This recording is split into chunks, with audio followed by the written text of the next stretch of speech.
વસંત પંચમીથી 41 દિવસ સુધી વસંત ધમારના ખેલો ફાગ અને રસિયા ગીત દ્વારા ભક્તિભાવ પ્રગટ કરી વ્રજભક્તો પ્રભુ સાથે હોળીના રસિયા ગાય છે। ત્યારે હોળી પર્વનું અનેરું મહત્વ છે। ઉપરાંત ફાગ રસિયામાં ફગવાનું પણ અનેરું મહત્વ છે। વસંત પંચમીથી શરૂ થતા હોળી ધૂળેટી સુધી અલગ અલગ કીર્તનો પણ થાય છે। ત્યારે આવો જોઈએ કેવી રીતે ઉજવાય છે વડોદરામાં આવતા વ્રજવાસીઓ અને કલાકારો સાથે સંસ્કૃતિ સાથે ભક્તિનો આ રંગ।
काना धरो रे काना धरो रे मुकट खेले होरी काना धरो रे मुकट खेले होरी काना धरो रे।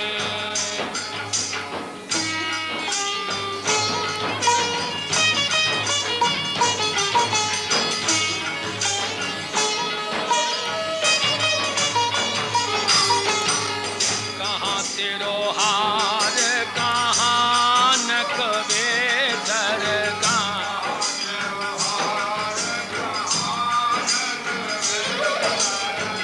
कहाँ मोतियन की लर तोरी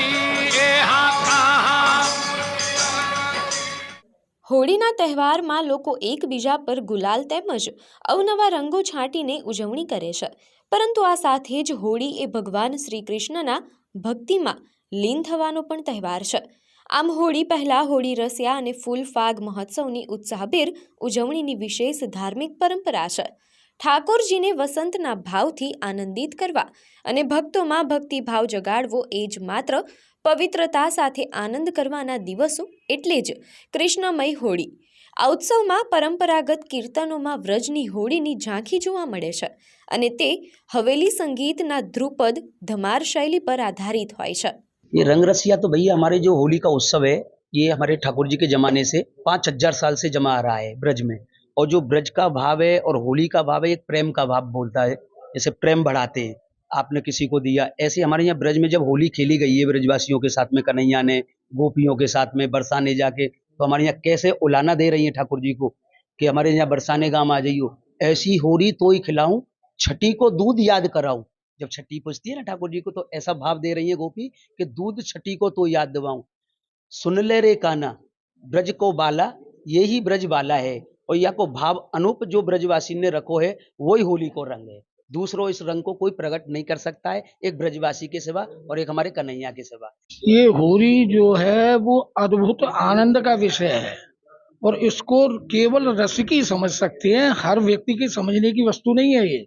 क्योंकि कहा है कि होली को रस रस कही जाने, रसिकन को क्रूर काह पहचाने, देख के ब्रह्मादिक ललचाए, ब्रह्मादिक ललचावते, धन धन ब्रजवाम।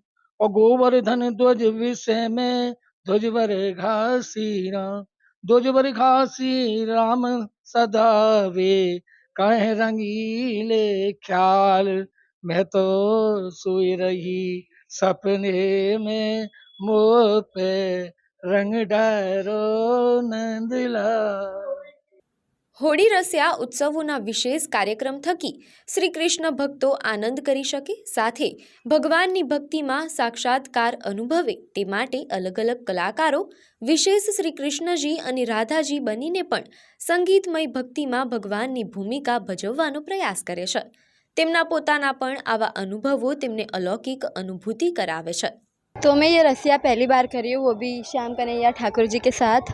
और राधा बनने के बाद बॉडी में एक अलग ही एनर्जी आ जाती है। जब हम लोग रसिया करने जाते हैं तो लोगों के मन में यही होता है कि साक्षात राधा कृष्ण यहाँ पे आ गए, लोग हमारे चरण स्पर्श करते हैं, आशीर्वाद लेते हैं, तो ये सब देख के बहुत अच्छा लगता है। तो ओवरऑल मेरा जो एक्सपीरियंस है वो बहुत अच्छा है और राधा बन के मन को एक अलग ही शांति मिलती है। होली के दिन जो रसिया होता है वहाँ पे भक्त जो है वो भाव के साथ आते हैं, उनके मन में यही होता है कि अब क्या होगा आगे। और हम जब परफॉर्म करते हैं तो वो एक साथ मतलब एक ही तरफ हमको देख के ऐसे निहारते रहते हैं, तो बहुत अच्छा लगता है। मतलब उनकी नज़र हमसे हटती ही नहीं है। तो ये सब जो होता है, लोग हम पे जो मतलब ऐसे भगवान हमको समझते हैं, तो एक मन को अलग ही शांति मिलती है। लोगों को यही है कि हम ही भगवान हैं, वो उनका उत्साह ही एक अलग होता है। तो उन लोगों का ये उत्साह देख के मन को बहुत आनंद आता है। और आपके यहाँ मुझे रसिया करते हुए वडोदरा गुजरात में आते हुए लगभग 7 से 8 साल हो गए हैं।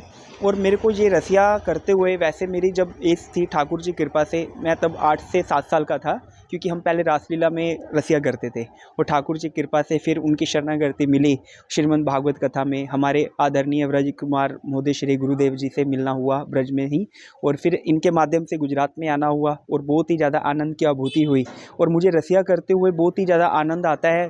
और जब भी हम रसिया को करते हैं, होली खेलते हैं, तो साक्षात ऐसा ही लगता है कि जैसे हमारे साथ कान्हा जी, कृष्ण वासुदेव जी हमारे साथ है, राधा रानी जी साथ में है। तो उस टाइम पे हमारे मन में एक ही भाव आता है, राधा मेरी स्वामिनी, नय राधे को दास, जन्म जन्म मोहि दीजियो श्री वृंदावन को वास।